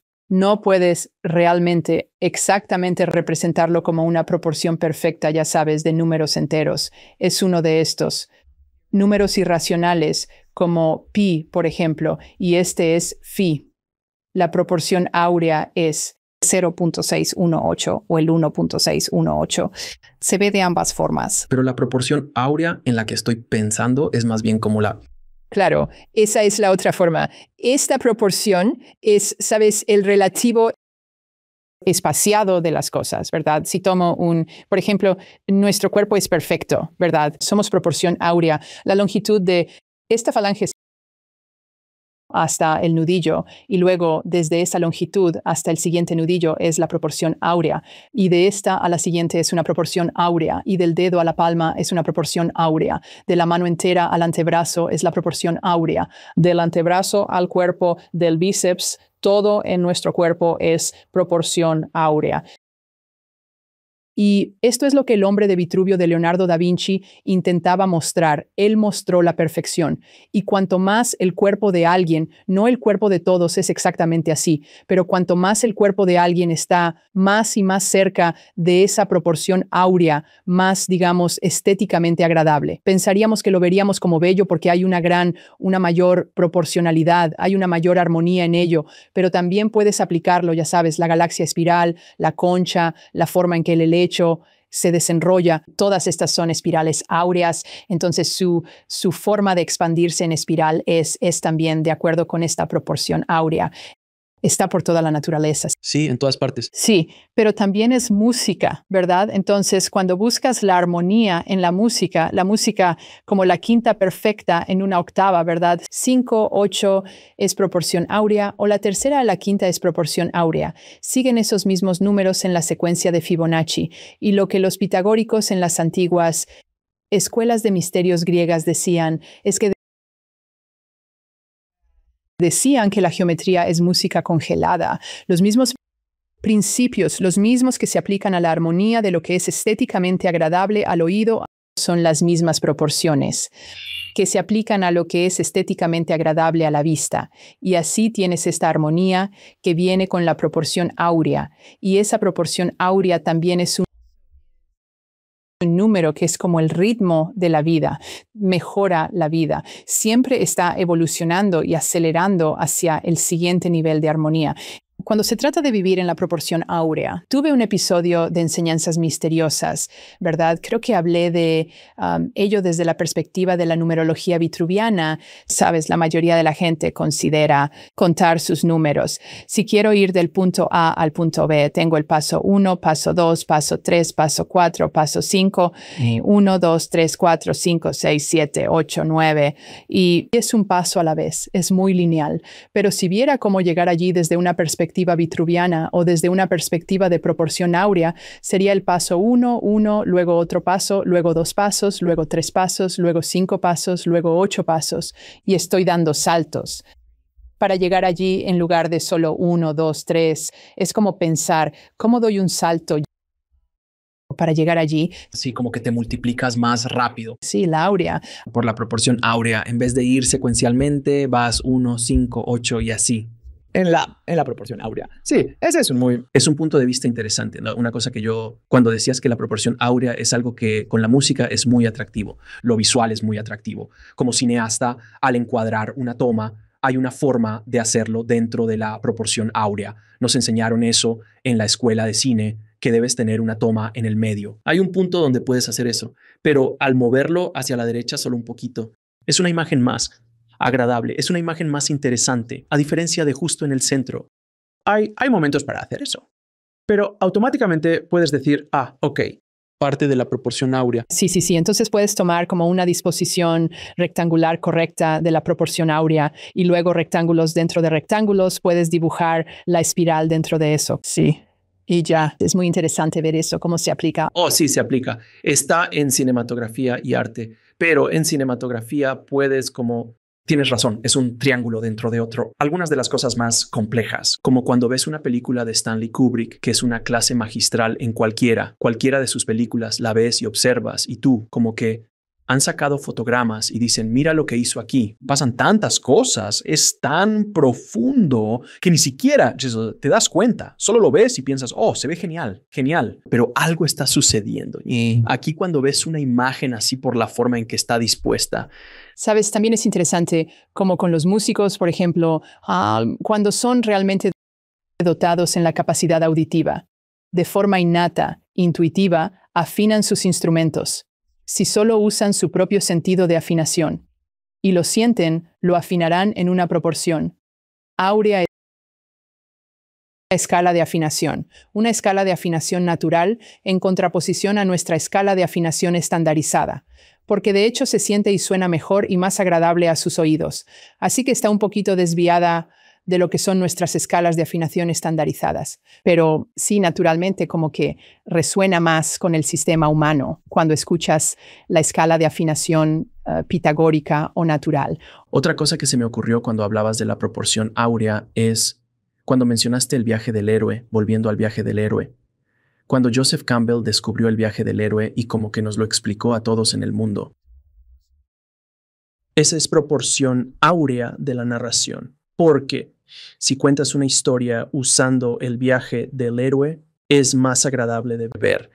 Porque desde el punto de vista de la historia, simplemente se siente correcto. Aquí, en un viaje del héroe, si miras cada, no sé, las 100 películas más taquilleras, diría que 98 usaban el viaje del héroe. Muy pocas son de cine de arte, lo cual está bien. El arte, las películas de cine de arte que como que se van por todos lados y no siguen el viaje del héroe. Incluso cosas que no crees, como Pulp Fiction, que no crees que esté siguiendo el viaje del héroe. Literalmente está siguiendo el viaje del héroe, pero de una manera muy compleja. Entonces como que donde el héroe estaba aquí, pero lo está haciendo allá, él de hecho se movió. Fue brillante lo que hizo ahí. Pero bueno, miras, por ejemplo, Star Wars. Eso es. Ese es el clásico, por supuesto. Sí. Y El Señor de los Anillos, por ejemplo. Sí, todas esas cosas. Sí. Las mejores, sin embargo, pero sabes, en cine actual, en películas modernas, sí, todavía hacen el viaje del héroe, pero está demasiado contaminado por todas estas ideologías y narrativas que son tan actuales. Hay que tener mucho cuidado. Creo que la gente ahora anhela la historia arquetípica pura. Sí, es como que queremos más de eso otra vez, en lugar de todo el adoctrinamiento que sale. Estaría de acuerdo contigo, al mil.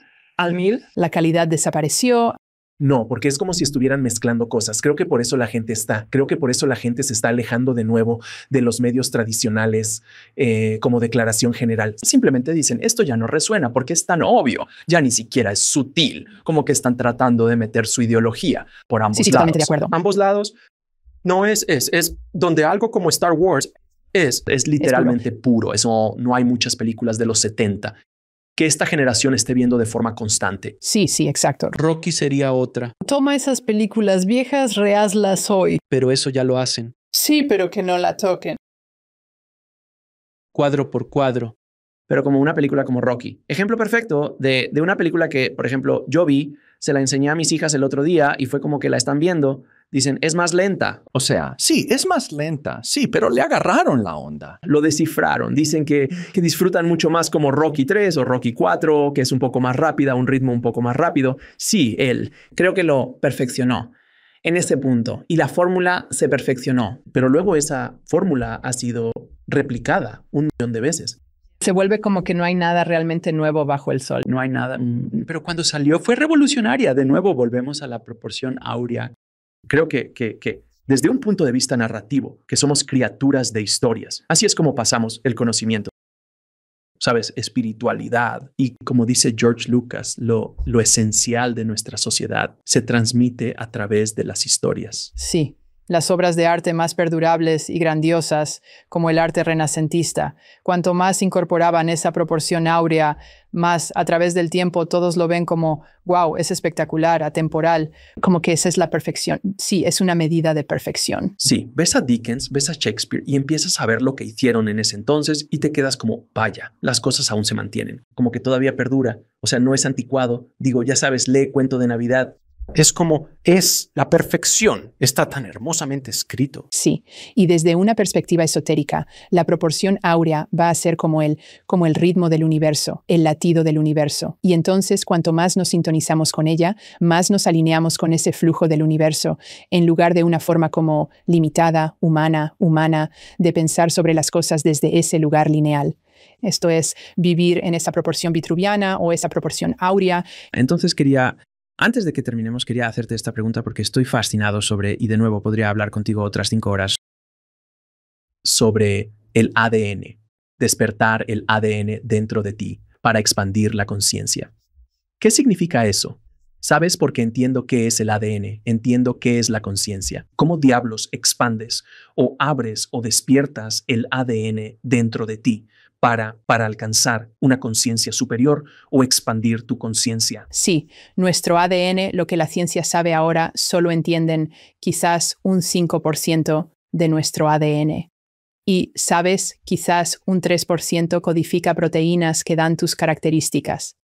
Personalidad, color de cabello, ojos, altura, todo eso se construye sobre las secciones codificantes de nuestro ADN. Eso es solo el 3%. ¿Qué pasa en ese otro 97 a 95% del ADN? La ciencia aún lo descubre. Solían llamarlo ADN basura. Claro, bueno, eso es un montón de basura. Sí, especialmente si la evolución es real, ¿sabes? La evolución no lo habría conservado si fuera basura, ¿verdad? Si no fuera necesario y esencial.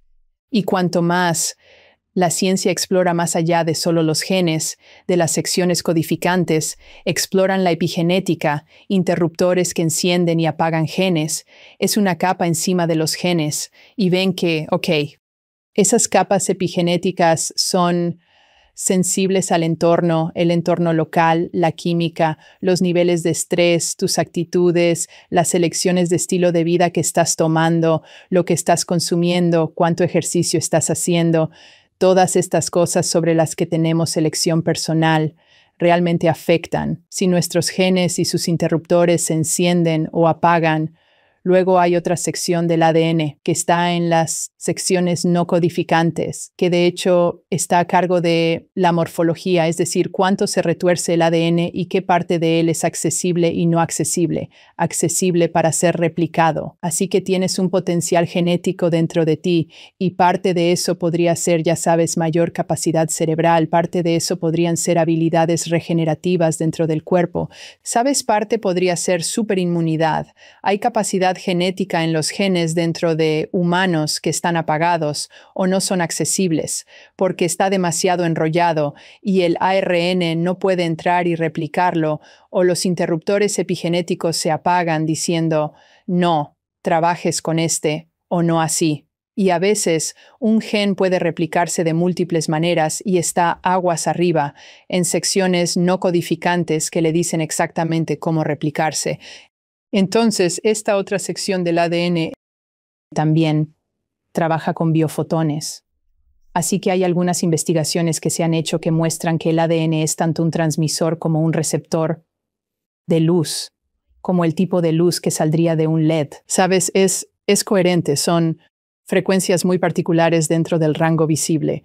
Es luz de baja amplitud, pero se puede medir y entonces el ADN en realidad Dicen que es casi como una supercarretera de información que se comunica a la velocidad de la luz a través de biofotones. Y entonces esa luz interactúa con nuestro ADN y puede informar al ADN. Y cuanto más estamos llegando, como ejercitando nuestra conciencia para estar en un estado más relajado, un estado más positivo, un estado más agradecido, abre la expresión del ADN y puedes tener más potencial que emerja y se vuelva disponible para ti a partir de eso.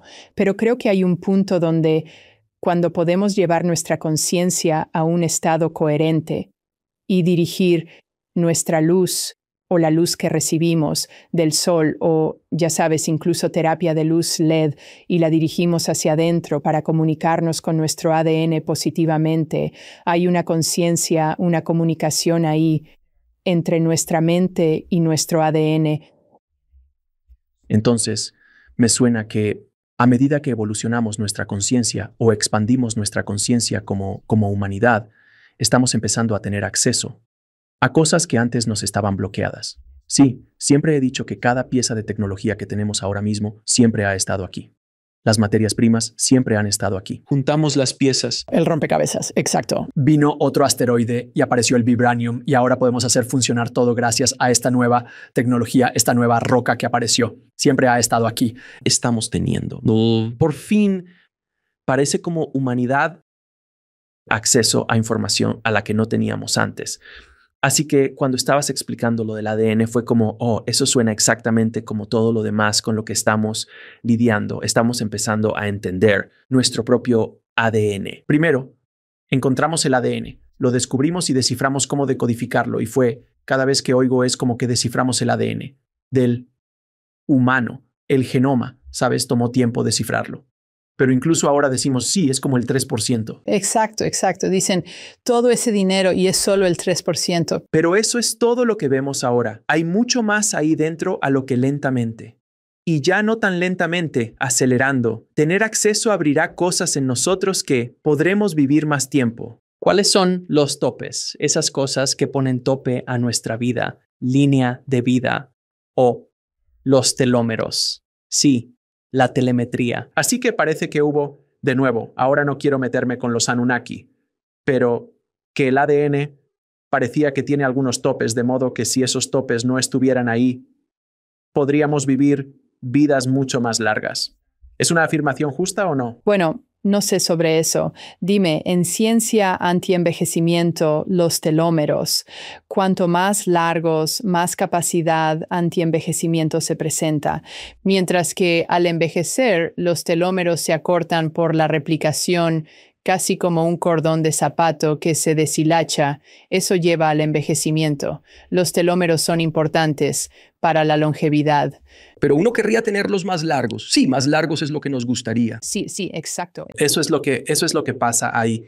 Pero si fueran más largos o tuviéramos acceso o forma de activarlos de nuevo. Exacto.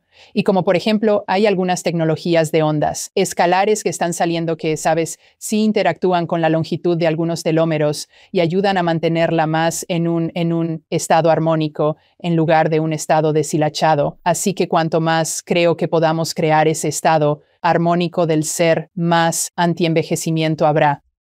Pero el ADN en sí mismo contiene mucha información. Hay una enorme cantidad de información contenida ahí y los científicos incluso están hablando de, podemos crear computadoras biológicas basadas en el uso del ADN como código de computadora, por ejemplo. Así que eso incluso muestra que somos una tecnología blanda, como que hay, no sé necesariamente si fuimos programados y, ya sabes, para ser así o diseñados para ser así, no lo sé. O evolucionamos de esa manera o si evolucionamos. Pero es un sistema inteligentemente diseñado de una forma u otra, ya sea que esté diseñado espiritualmente o tecnológicamente diseñado, no lo sé. Pero es inteligente y es mucho más avanzado de lo que entendemos actualmente. Y hay una enorme información que está almacenada ahí dentro. Así que cuanto más lleguemos a entender sobre nuestro propio plano, ¿verdad? Nuestro propio ADN, más vamos a descubrir sobre nosotros mismos y nuestro potencial. Y cuanto más podamos acceder a esas otras partes del ADN que todavía estamos apenas aprendiendo a entender lo que hacen, más vamos a reconocer realmente que hay un enorme potencial dentro de nosotros los humanos, que aún está por despertar, aún por ser accedido, y se trata simplemente de aprender a comunicarse con esas secciones del ADN que de hecho se comunican a través de luz coherente y campos vibracionales coherentes, ya sabes, y conciencia, y también interactúan con el campo cuántico. Nuestro ADN puede ayudar a dar forma al campo cuántico, informarlo y recibir de él.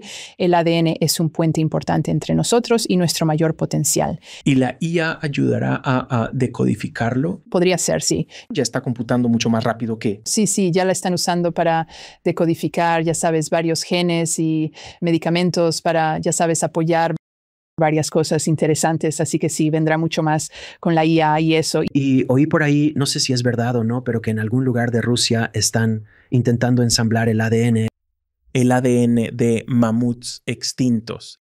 Y básicamente están haciendo quimeras tipo Parque Jurásico. Sí, están tomando el ADN de elefantes indios y rellenándolo. Están tomando el ADN del mamut y usando el ADN del elefante para rellenar las partes que faltan. Y van a intentar básicamente hacer Parque Jurásico. Sí. O sea, sí, da un poco de miedo. Es verdad, es aterrador cuando vas por ese camino. ¿Acaso no aprendimos nada de esas películas? Sí, exacto. Entonces, con todo esto, ya sabes, con todo lo que estás hablando, con el ADN y la inteligencia y todo eso, ¿dónde entra Dios? ¿Dónde entra la fuente? ¿Dónde encaja la espiritualidad en todo esto? Porque sé que estamos hablando de expandir la conciencia, pero tiene que haber. ¿Cuál es tu vibra sobre la conexión entre todo esto? Bueno, yo siento que la firma de Dios está dentro de nuestro ADN. Me encanta parte del trabajo de Greg Braden, por ejemplo, donde ha mostrado que cuando realmente observamos la firma atómica y los pesos atómicos de los elementos que están dentro de nuestro ADN, y luego como que traduces eso a letras hebreas antiguas, de hecho dice, ya sabes, es Dios manifestado dentro del cuerpo que nosotros, sabes, es la firma de lo divino dentro. Creo que cuanto más nos conocemos, más reconocemos lo divino interior.